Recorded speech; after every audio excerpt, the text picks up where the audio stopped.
appreciate the lovely warm welcome. This is amazing being here at the Literary Festival. To be honest, I knew nothing about like the literary industry, so it's completely new territory for me. But I do a lot of public speaking, so I'm sort of used to being on stage. So you're gonna hear from me for the next hour or so, 45 minutes or so. I'll be talking. Then we'll go into like a Q&A session, so feel free to ask any questions. So to get things going, who is in front of you guys today? I mean, I'm sure you booked your tickets to be here, so you know who it is, Nick Hamilton. But most of you guys have sure heard the surname Hamilton for the last 15, 20 years, and that's because of my 7-time Formula One world champion, Sir Lewis Hamilton. But obviously, we're not here to talk about him. We're here to talk about me.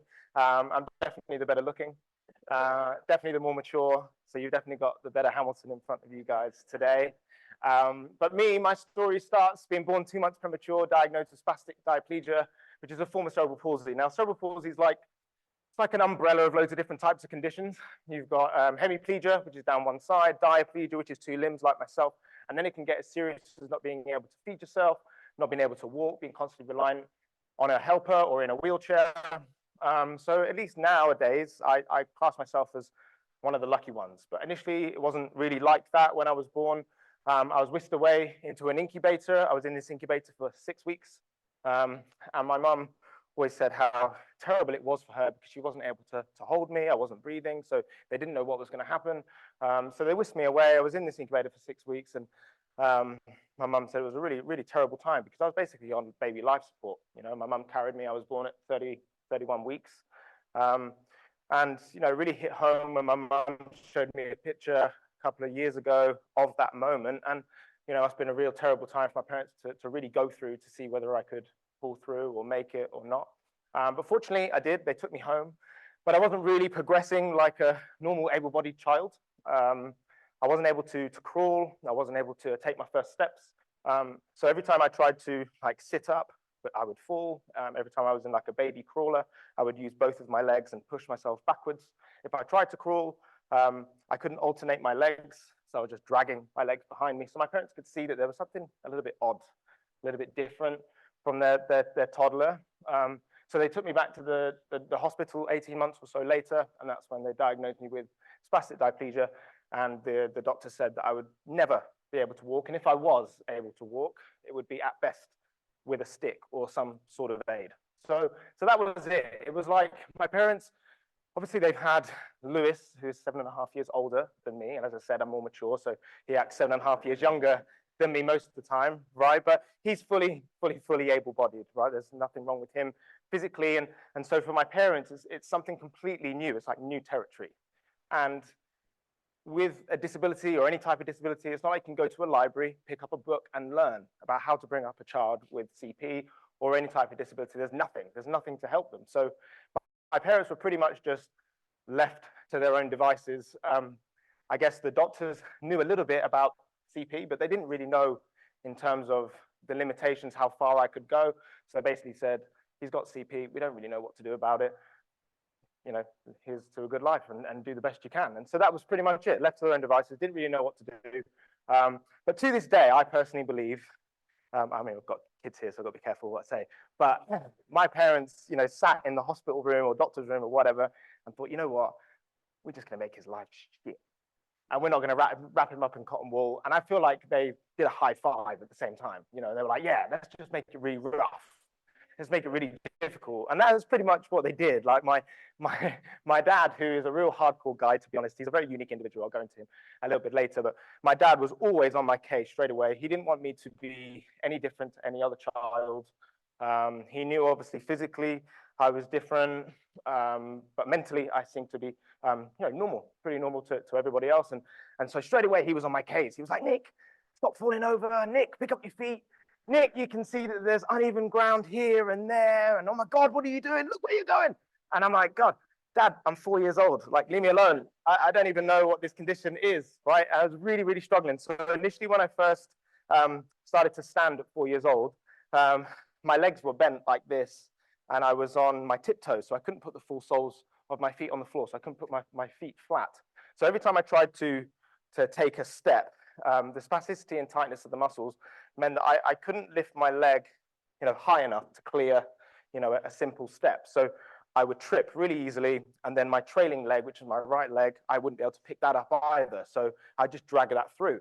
So you could see that that was really getting difficult, even though, my dad was like, stop falling over. My mum was on the other side being like, Nick, you're fine, brush yourself down, straighten your legs. Like she never like helped me. She sounds awful, but she wasn't awful. Every time I fell over, she'd just look in the corner of her eye. And as long as I hadn't like broken an arm or broken a leg, she'd just walk off in the other direction.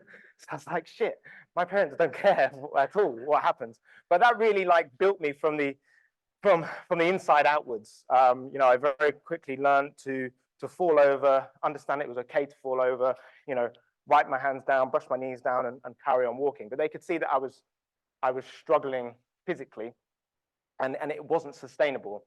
So I don't know how it came about, but I actually got a life-changing operation when I was 4 years old, and this life-changing operation was called a tendon release. So they basically cut the backs of the hamstrings, went into the groin area, back to the ankles, and that basically gave me a new opportunity, new lease of life, pretty much, to release the spasticity and tightness of the muscles. So now or then, I could just put my full soles of my feet on the floor and pretty much have my legs, straight-ish, pretty straight. So I had these new legs, and I had to learn pretty much again how to walk with these new legs. And so that really helped me physically, and then that meant that the next step of my life, which was primary school, was really, really important.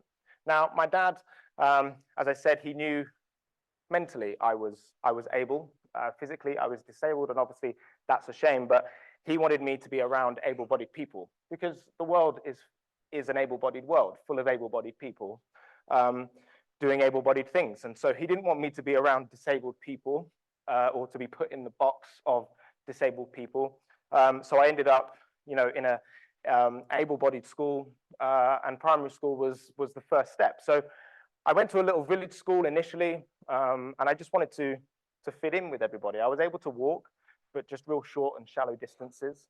I was the only person of color at this school and the only disabled person at this school. And so, I don't know, the racial side of things wasn't really a big deal to me, because I didn't really know any difference with racial issues. My parents always protected me from that. So, but I could see that I was the only disabled person, and I was starting to grate me, because by the time I got to like 8 years old, I was the only disabled person I'd ever seen. I'd never seen another disabled person ever. So I felt like I was the only disabled person in the world at that point. And I just wanted, as I said, to fit in with everybody else. I couldn't understand my condition. I didn't understand why it was me that had this condition, why I was given this condition. And so every time I was struggling, I would always go to my mum. I'm a huge mummy's boy, and my brother always used to take the mick out of me for it. But, my mum is everything to me. If I didn't have my mum, I don't know what I would do. She's like both of my arms. And I remember going to my mum and saying, Mum, I don't know what to do. Like, I just want to be like everybody else. Why can't I be like everybody else? What's the purpose? What's my purpose? What's the purpose of my condition? What's the purpose of me being here?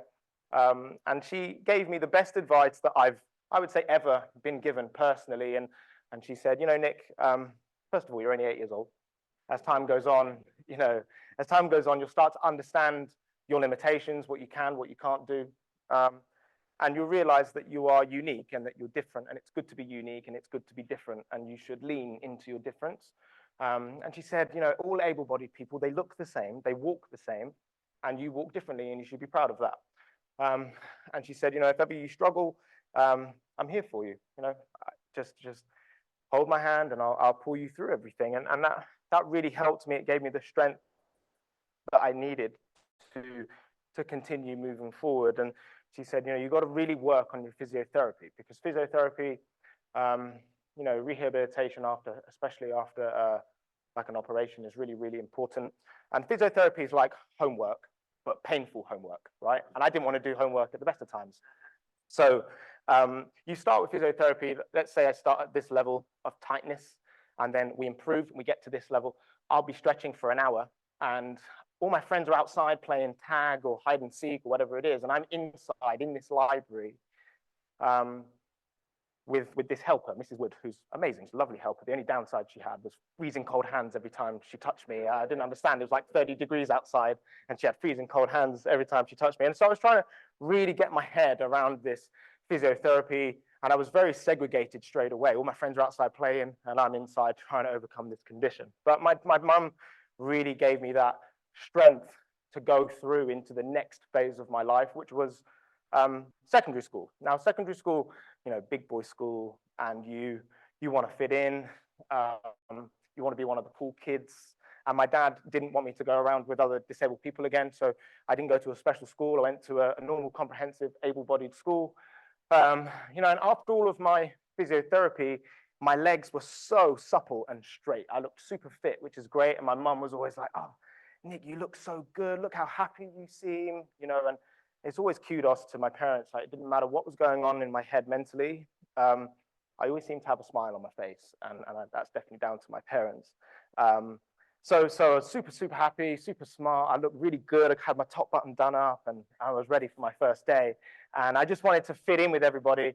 But my parents and my whole family turned up for my first day. It was completely embarrassing because my dad had like his camcorder. We had camcorders back in the day, and he was filming me, and he was like circling me at the same time. And he was like, "Nick, smile at the camera." And I'm like, "Dad, go away. There's girls over there. And like, I want to be cool. I want to be one of the lads, hang out and be fun and all this sort of stuff." So that was really embarrassing. But the biggest like change and realization was the sheer size of my my secondary school to my primary school, because my primary school was just a little village school, and it only had, I don't know, 300, 400 children in there, or pupils in there.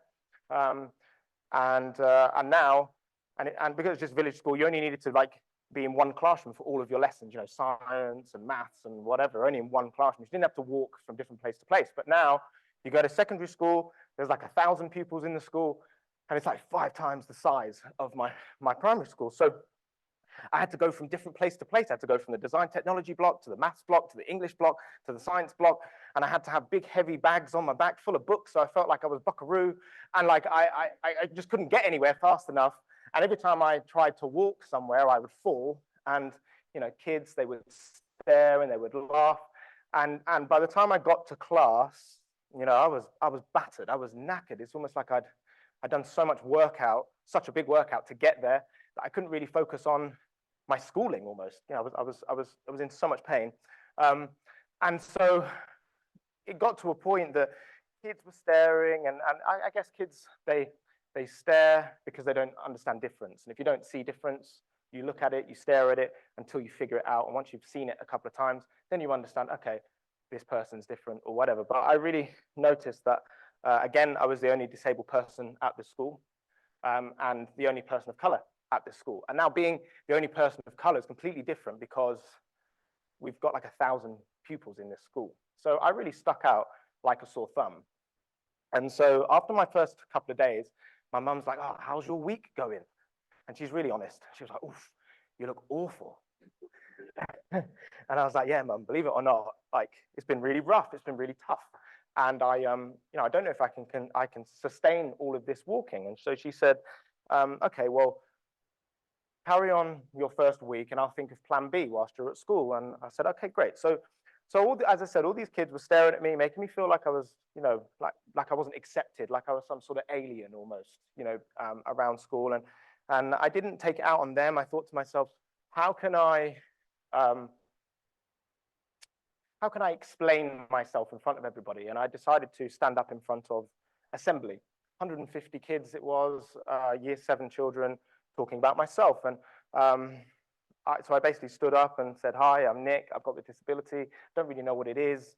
But instead of just staring at me, making me feel like I'm some sort of alien or odd or awkward, if you've got a question, ask me, and I will answer it in the best way that I can." And I guess that was my first experience of like public speaking, because I was only 12. So to be a 12-year-old looking out into faces you've never seen before, talking about a condition that you're completely like insecure about, that's a real powerful thing. And my mum, said when I was 8 years old, I start to grow into myself, understand who I am. And I think that was that moment where I was starting to grow into my confidence. And so after that, the kids sort of started to understand, okay, he's different, it's cool. They stopped staring. So I went back home, that day or that evening, whatever it was, and my mum was like, plan B, I've got it. And I was like, okay, well, what's plan B? She said, oh, we'll put you in a wheelchair. And I thought it's a great idea. Firstly, I don't need to walk anywhere, and I can just put my heavy bags and stuff on my back of my wheelchair, and I can just push my body weight, right? And secondly, I can keep up with all of my able-bodied friends, because able-bodied people don't realize how fast you walk, right? It's impossible to keep up with able-bodied people. So I thought it was great. So I turned up the next day, and bearing in mind, I've been a kid that's been stared at, looked at, laughed at when I fell over, etc. And I turn up in this wheelchair, and all of a sudden I'm the coolest thing since sliced bread, because kids have never seen another kid in a wheelchair before. So they're like, whoa, Nick's in a wheelchair. And I'm like, well, firstly, it's not a brat situation. It's like a real serious situation. Disability is not cool, right? Disability is not cool. And they were like, oh my God, Nick, oh, can I push you? Can I take you to lunch early? Can I take you to break early? Can we do this? Can we do that? And I was thinking, hang on, you just want to be my friend so you can go to lunch early or break early, get to the front of the queue or whatever, not really because you want to be my friend. But, if it's a popularity contest, I could definitely deal and do with some friends. So I was like, great. So I ended up, having more friends, and I was in this wheelchair, and the school were very accepting of it. All of my classes were on the lower ground, and there was ramps and everything. So that was my life, I guess, when I first started in a wheelchair, I was now 12 years old. So obviously, I have to talk about my more, I don't know, bigger and uglier brother. But before I talk about my bigger and uglier brother, I have to talk about my dad, who is an amazing character. My dad, who lost his mum when he was 16, initially was just a poor black man. He didn't know where his life was going to go. He didn't know what he could do with his children. We had Lewis first, and he just wanted to keep Lewis out of trouble. My dad didn't have a lot of money, and so he bought Lewis this remote control car. And remote control car racing is actually its own industry in motorsport. And Lewis is like 6 years old, and Lewis is one of these like really annoying people that is great at everything he does. So anything he touches turns to gold, right? So he's 6 years old, he's got this RC car, and he enters the British Championship, and he's racing against 30-year-olds, 20-year-olds, or whatever it is, factory drivers, because you can be in RC car racing, and he finishes second in the British Championship as a 6-year-old, right? And there's a video on YouTube of him looking super geeky, as a kid on Blue Peter, winning a race and whatever. So he had very good hand-to-eye coordination, knew RC cars very well, and I don't know how it came about. I think they went on holiday, and they found this like go-karting activity. Lewis seemed to really enjoy it, and my dad was like, "Oh, I'll get him a go-kart when I get home." So now Lewis is, I think, 8 years old, and my dad, as I said, doesn't have a lot of money. So he rummages through like a newspaper, goes into like the back of the newspaper, and there's this like third-hand, rusty, terrible go-kart that he could afford.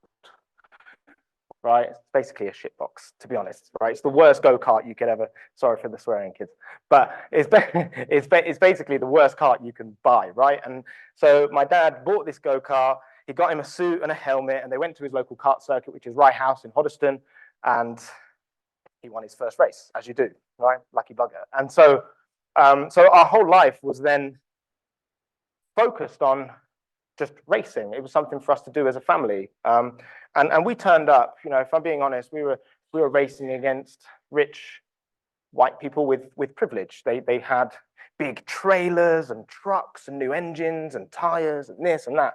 And we turned up in a Vauxhall Cavalier with the go-kart hanging out of the boot, with my mum holding on to it. So if we went over a bump, we would pretty much lose my mum as well.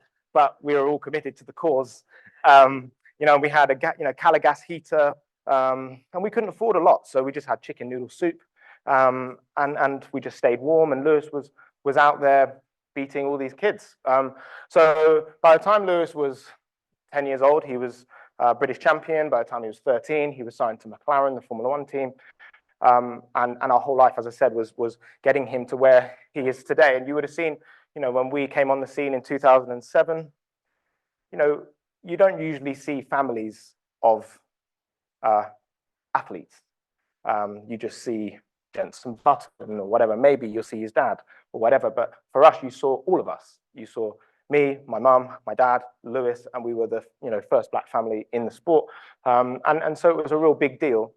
And I guess, yeah, the rest is history. 7-time former world champion Sir Lewis Hamilton, which is absolutely incredible. And so for me, obviously I was in my wheelchair when I was 12, 13, and so my life was confined to this wheelchair. And every time I went racing with Lewis, Lewis is taking the motorsport scene by storm, but I'm in this wheelchair. I don't know if people felt sorry for me or anything like that, but it was helpful for me because race circuits are so vast. And you may have seen pictures of me in my wheelchair, holding Lewis's trophy or whatever like that. And my life was pretty happy in this wheelchair because I didn't really have to do anything. Didn't have to do much work. And my life just stayed in this wheelchair for years and years and years. And then the real turnaround was when I got back to school when I was like 15, and the whole, when I said I was like best thing since sliced bread, that completely like just changed, turned out into like flat out bullying. Now these kids, I don't know if they're jealous because of my family or because I'm not at school and all this sort of stuff. They just started bullying me. So they came over to my wheelchair, pulled me backwards when I was just lying there stranded and I wasn't able to defend or fend for myself. And I didn't really know what to do. I felt, again, like isolated, like I was a real problem. And so I always go to Lewis for help. I go to Lewis and said, Lewis, I'm now getting bullied by these kids. What do you think I should do? And he said, well, we'll just make you cool. I said, what do you mean cool? I'm already cool. And he said, oh, we'll just make you cooler. Make you cooler. Is that right? How are you going to do that? And he was like, oh, we'll just, you need your wheelchair because it's really important. So we'll just, I don't know, teach you some tricks and stuff. Now, you remember Tony Hawk, the old school skateboarder? I basically became a Tony Hawk, but in a wheelchair, right? So we used to have these anti-tippers on the back of the wheelchair so that if you fell back, it would stop you. And Lewis just pulled those off. You don't need those. And I'm like, oh, great. So I can fall back and break my neck. It's a great idea. And he's like, oh, it's fine. I'll just teach you how to balance and everything like that. And so I was learning to do wheelies and I was bunny hopping obstacles and I was jumping down stairs and everything. And, it lasted for 5 minutes. It lasted for 5 minutes, and these kids were like, oh, great, you can nearly break your neck in a wheelchair. Cool. And I really realized I was trying to change myself, like who I am, to fit in with other people, right? And you should never change who you are to fit in with other people. You should be proud of who you are. And my dad always told me it's not cool to be a fool. And I think I was trying to fit in with cool people and almost be foolish in my own sense to fit in with people. And I shouldn't. I should be proud of who I am. And so I made that decision to stand up to my bullies, not in an aggressive or a negative way. I just killed them with kindness and silence, basically. And so after then, I went racing with Lewis again. But the biggest turning point of my life was when I was 16. When I was going to races with Lewis, I went to this check-in desk, at an airport, and this lady, she didn't really look at me. She just looked at my mum. My mum wheeled me to the desk and she said, oh, Mrs. Hamilton, does your son require assistance? Does your son need this or need that? Can he walk stairs? Can he do this? Can he do that? She never looked at me as an individual, as a person, right? And I'm 16. I'm growing a beard. I'm getting strong. I've been pushing my body weight for 5 years. So I'm ripped. I'm buff. I'm strong. I look sexy. And, I want to have a girlfriend eventually and whatever. And this lady is not looking at me as a person. And instead of being angry with her, I think I realized that I'd let myself down quite a lot by becoming lazy in this wheelchair because I could physically walk, but I just didn't want to do the work for it. So I was in this wheelchair for 5 years, and that made me make my decision that if people don't see me for who I am, that's pretty much my fault. And if I get myself up and I put myself on the same level as people and they still look through me, that's not really my fault. That might be their fault. But at least I could give myself the platform to be my own man. So I've made that decision to never sit in my wheelchair again after that race. And it's now been 15 years since I was last in my wheelchair, which is, quite an amazing achievement. So where am I now? Believe it or not, I am a racing driver. I race in the British Touring Car Championship, which is the pinnacle of British motorsport. You can't go any higher in British motorsport. I like to class myself as Paralympian in the Olympics. There's no one with a disability racing at top flight motorsport, British motorsport level. And so I started, I guess, 2015 was my first ever race, and I created history being the first disabled athlete ever to compete in the British Touring Car Championship. In 2020, I became the first disabled athlete to score points in the series, which was top 15. And then last year, 2023, I got my best result, which was P6 at Donington Park. Further, cementing my name in the history books, showing what you can do with a disability, because really, I've come from wheelchair to not being able to walk, to being bullied, to not understanding where I am as a person, to getting a top 6 result in British touring cars. And then I got Disability Sports Icon of the Year last year. And now I'm about to publish my first book, which is pretty crazy. But it wasn't always like that, right? I didn't know whether I could ever race because of my condition, right? So I remember going to my dad when I was 4 years old.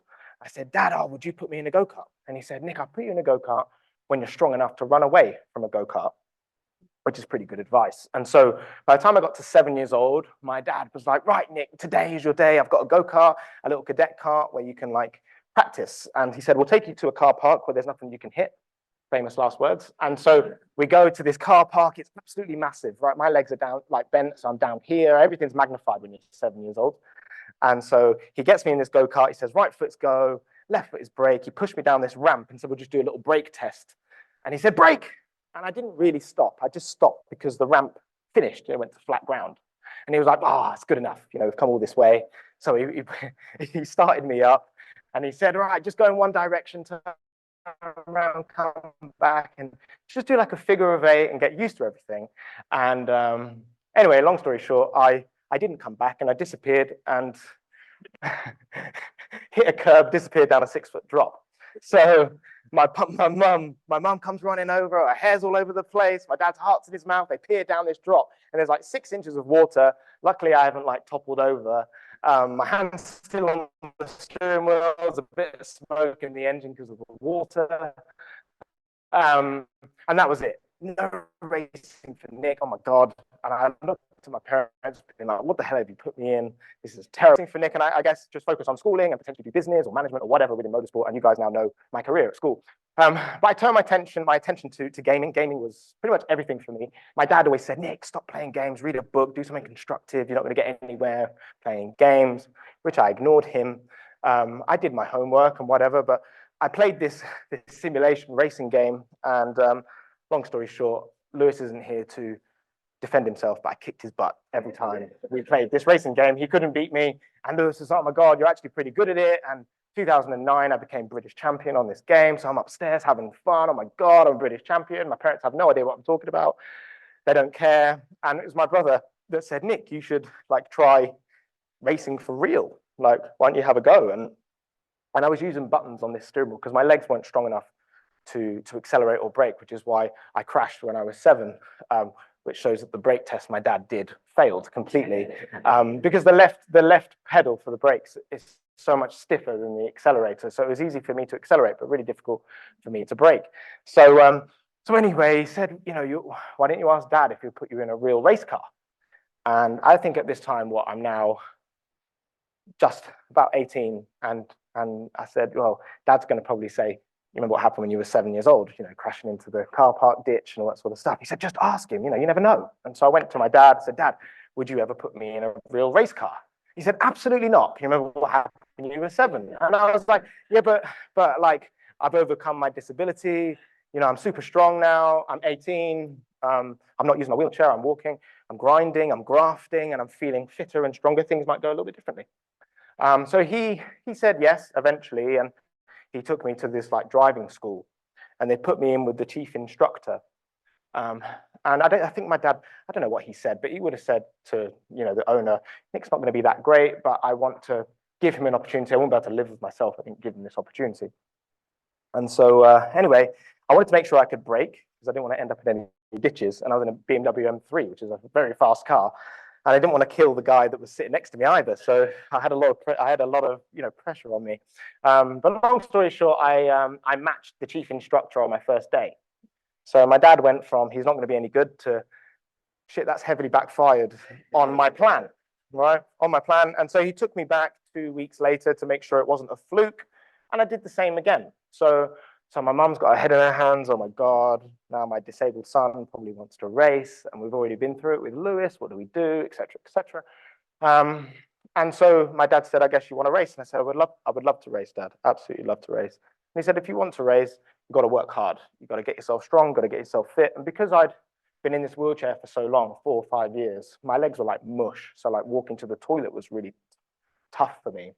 So he said, you've got to train like an able-bodied person. So that's what I did. I started going to the gym. I was in the gym 3 hours a day, working on my legs, because braking is everything. It's like an emergency stop in your road car. If there's a child that runs out and you don't want to hit the child, which I hope you don't, you do an emergency stop. And we do an emergency stop every time we hit the brake pedal. And it's like 80 to 90 kilos worth of pressure that you have to hit to get the car to stop effectively. So when I first started training, I could only push 10 kilos with both of my legs. I needed to get to 100 at least with my left leg. And I knew that this was my chance to change my life. So I just kept grafting and grafting and grafting. And I've got scoliosis in the spine. So I was popping ribs and my pelvis was coming out of line. And I could only push these 10 kilos. But by the end of the 2 months, I could push 130 kilos with my left leg. And my dad was like, oh, by the way, the BBC are going to film a fly on the wall documentary of your first season in the Clio Cup, right? So don't mess it up. And Clio Cup is like one step below the British Touring Car Championship. So I'd never raced a car ever. And now I'm in the toughest one make series in the UK, being filmed by BBC. Everything was huge. Oh my God, Lewis Hamilton's younger brother's racing. He's disabled. This is great, blah, blah, blah. So I do my first season and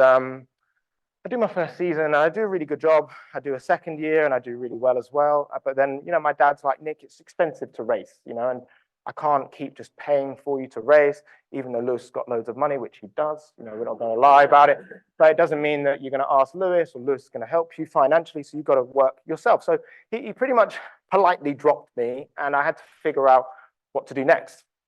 And you'll see a lot of things in my book that I put in there. But I had to figure out what my USP was, why people would buy into me, because it's hard being Lewis's younger brother, because he's arguably the best human being ever to sit behind a steering wheel, right? And being his younger brother is really difficult, especially when he has the finances he does and sponsorship and everything is really hard to get. A lot of people expect that Lewis is going to pay for everything, and so I had to really grind and figure out how I sell myself. So I decided to do the British Touring Car Championship in 2015, creating history in the sport. And then, carried on moving forward.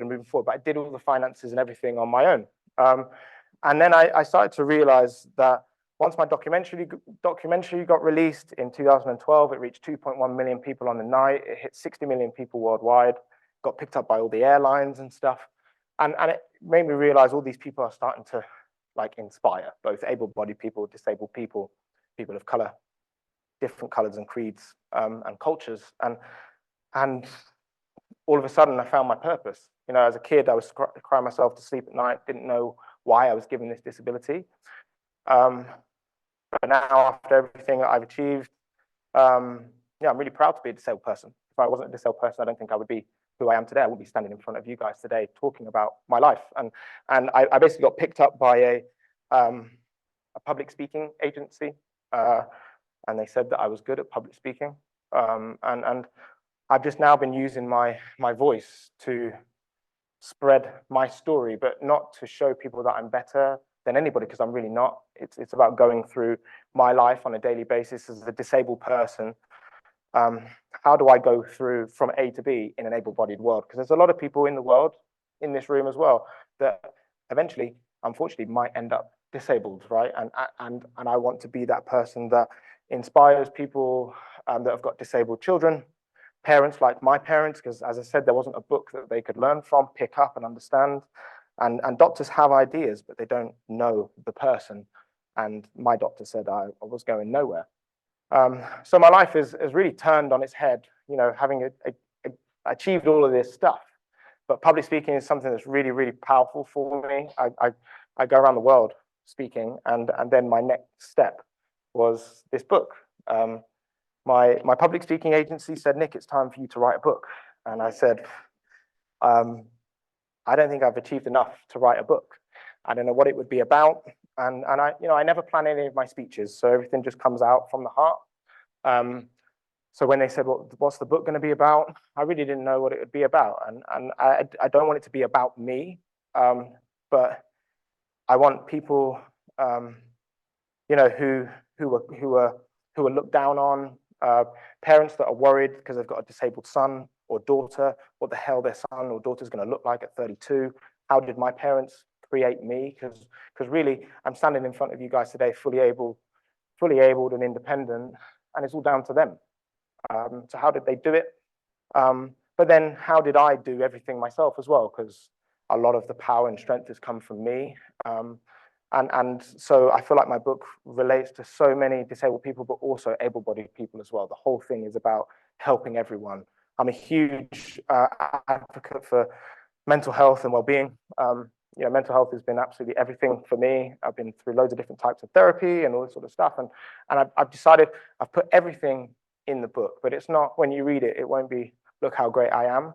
It's, life is really tough. It's really difficult, but you can get through it if you keep pushing, keep doing this, keep doing that, and realizing that you're strong in your own mind and yourself, blah, blah, blah.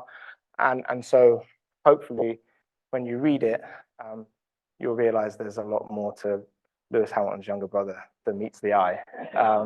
So thank you for listening to me. I hope my speech was okay. I hope you guys really enjoy my book. There's, you know, people say, oh, I can't wait, I'm going to give it to my child. And to be honest, it's not really a children's book as such.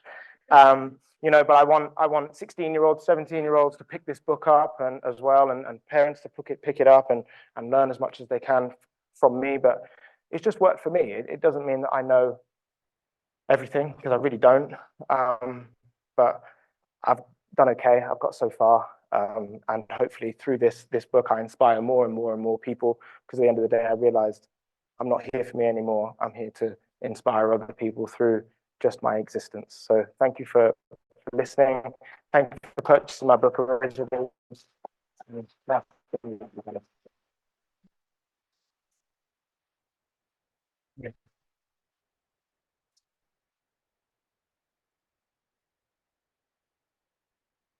Have anybody got any questions? We're here for Q&A for 15 minutes or so. Sure. And then there's a girl behind you. Sorry, say that again, sorry. Having a hidden disability caused me any problems? Well, no, because my disability wasn't hidden. You know, people could see it for what it was, and especially when I was in a wheelchair, people could see clearly there's something different with him. But even with people that do have a hidden disability, you know, you have to stay strong regardless, because not everyone's gonna see it, not everyone's gonna understand it, and just because they haven't seen it or don't understand it, it's actually not their fault either. So you have to be very, very understanding, and the more you can understand people around you, the stronger you get within yourself, and realize that you just got to get on with it and be who you can be at the best moment, best time of your life that you can, and eventually you will meet people that will accept it, and maybe you won't want it to be hidden anymore. You can talk about it. And the more you can talk about it, the more you can be confident about it, the more everybody else will accept you. Great. Any more questions? We've got two in front here. Hi, Nick. Hello. Just say thank you for speaking with us today. It's such an honor to be able to hear your life story and your journey to success. Thank you. I work with a lot of young people with special education needs, disabilities. Huge advocate for young people who are at risk of exclusion in school. And if you had a key piece of advice, a message to a lot of young people who want to go down the career route that you do, Yeah, sorry. What would you say to them? They face a lot of obstacles and adversity on a daily basis. What would be your key message to them? Well, especially if you've got special requirements like myself, life is an obstacle. Every day is an obstacle. There's something that you have to work towards to overcome. So my one piece of advice is to continue moving forward regardless. You're always going to be pushed back at some stage. In my book, I talk about ladders, basically. Life is a ladder. You start on one rung, you start moving yourself forward, and you're always going to get knocked back a couple of pegs. But it's about learning to continue to pick yourself up and push through, because the able-bodied world, able-bodied people have put a lot of able-bodied barriers in place that it's impossible for disabled people to actually walk through and to overcome. But it only takes one person to overcome the barrier, to change the narrative and change the story, that actually, we can live in an able-bodied world in a real positive way. But not just disabled people that struggle with that. There's able-bodied people that struggle with feeling rejected, or feeling like they can't go for the job that they want, or they can't go down the career path that they want. But how I've lived my life is, it's only me that can make that decision. And when people tell me I can't do something, it just spurs me on to continue to do more. And I get that from my parents. And so that's my one advice, is just to be the full package and make your own decisions yourself, and not listen to people, but you're your best keeper, basically, and go for what you want. Okay. Yeah. Thank you. Anyone? Yep, this guy here. Hi. Hello. My name is Chris. I understand where you come from. I've had loads of knockbacks in the last few years. Lost my wife 10 years ago, lost my dad 3 years ago, my mum last year. And I'm restoring a classic car. Now I've got those signatures like the back end. But sometimes you get knocked back. Do you think getting knocked back makes you stronger and you want to be more determined to get where you want to go? Absolutely. I personally believe before you can succeed, you got to learn how to fail. Like failure is the early years of success. And you'll see, there's scars all over my face, on my body. And that's the road to progress. You feel like you're getting somewhere, then you get hit, knocked back, then you're on your ass. Don't really know what to go, where you're going to go. Yeah. Yeah. Absolutely. Of course. But this car has been keeping me going for the last 10 years. Absolutely, and you have to do something that gives you that strength and that power, and also understand that your situation with your dad, for example, you can't control that. You can only support him in the best way that you can. Yeah, dementia and Alzheimer's. Yeah. And that was hard. Yeah, and that just deteriorates. Of course. Of course, but just keep focusing on things that make you smile, keep making you happy, and also realize that when you're on your ass and you feel negative, that actually that's all part of the process. That is the journey that we're on. Mental health for me is everything. I believe, my belief is that life is 10% physical, 90% mental. Like, it doesn't matter how physically fit and strong you are, if you don't work on your mentality and realize, you have to really build yourself internally, I don't feel like you can ever really fulfill your full potential. And so, self-talk and doing therapy and geeing yourself up, keeping yourself happy, even though everything behind you or around you is falling, that's the really important thing to keep pushing forward. No.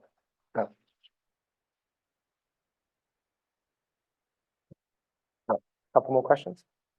Oh. Hey, buddy. My favorite track to race on has got to be Alton Park. Alton Park is in Cheshire, up north. The reason why I like it, it's in the forest and it's very up and down and undulating. And you get punished for making a mistake because the barriers are really close. I sound like a nutcase, but you get punished for making mistakes. And Alton Park is a fantastic circuit, so I'd say definitely my favorite in the UK. All right. So, anybody else? This guy over here.